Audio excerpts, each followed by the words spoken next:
What a day to be alive. The sun is seriously gorgeous right now, it really is. We're on our way to see cow 667. This is that little mama. She had 2 sore feet just a couple of weeks ago, and today we're back to see how she is. This is the Hoof GP. You guys are awesome. Make sure you've crushed the subscribe button right now so you can follow along on stories just like this. And I won't let it rush when I see you dance, and the moment comes when I fall and time goes slow. I fall into you. So we first visited cow 667 a couple of weeks ago. In the first video, the original video, I showed you both of her back feet. She had a hugely pedunculated corium. It was sticking out the bottom of her sole. This is a sole ulcer, and it's something that causes cows like this serious problems. We did our best to relieve the pressure by removing all of the sore, cracked and sharp horn from round about the lesion, and we attached, or BoviBonded on, a block to relieve the pressure. We then wrapped it with magical paste and moved on to hoof number 2. She had an axial wall fissure on this foot, and it was also causing a lot of pain. We did the same as the first one. We removed all of the sharp and raggedy hoof horn from round about the lesion. We attached a block and we wrapped it with magical paste. This is how she was walking after that very first visit, and this is her when we returned 3 days later. We put her in the crush and unwrapped both of her back feet to see how she was doing now. After just 3 days of progress, she was doing really well. The corium was nice and pink. It was starting to granulate, and we rewrapped it again with magical paste. Moved on to foot number 2 and did the same there. It was starting to get better, and she was walking quite a lot better than she was in the first video. Well, today is another day completely, and we're on our way back to see how cow 667 is. So yes, I am videoing this cow for content. Seems bad, like I'm using her, but I'm not. I want her to have the best care possible, but also I want to use it as a learning curve. Doing this kind of thing is great for me, for farmers, for other trimmers and other vets watching this, because it'll give us a blow-by-blow account of exactly how this cow's healing, if she'll heal, if she doesn't heal, and what that means for her future. So yes, I'm using the cow for content, I definitely am, but I'm invested in her, and I'm hoping this can help other people to learn exactly the course that nature takes when you give it all the right tools. Anyway, this is cow 667. She looks happy to see us as well. Come on, love.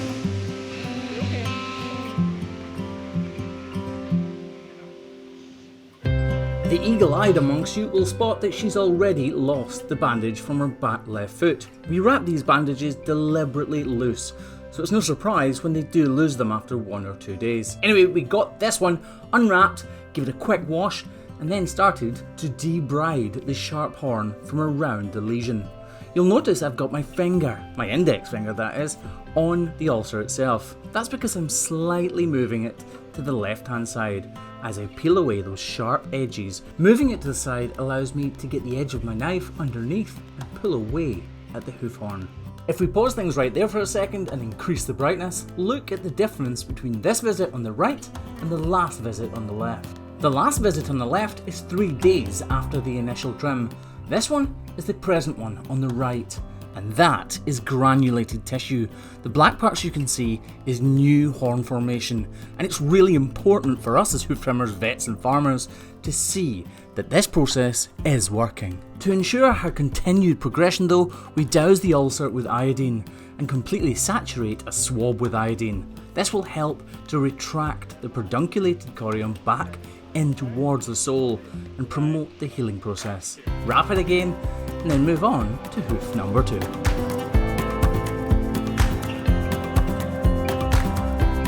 Like we noticed earlier, she has already lost this bandage, but the healing process is well and truly underway.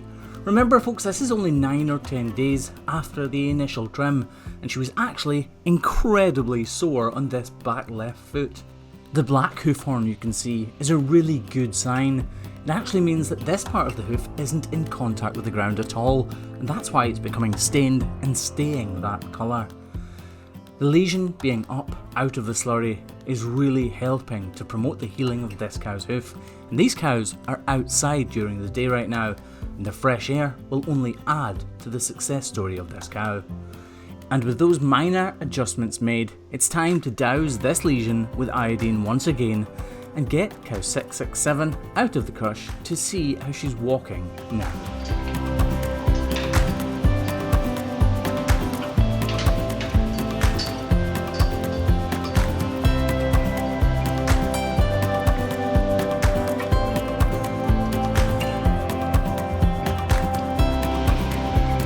And just like that, cow 667 is away back to the herd.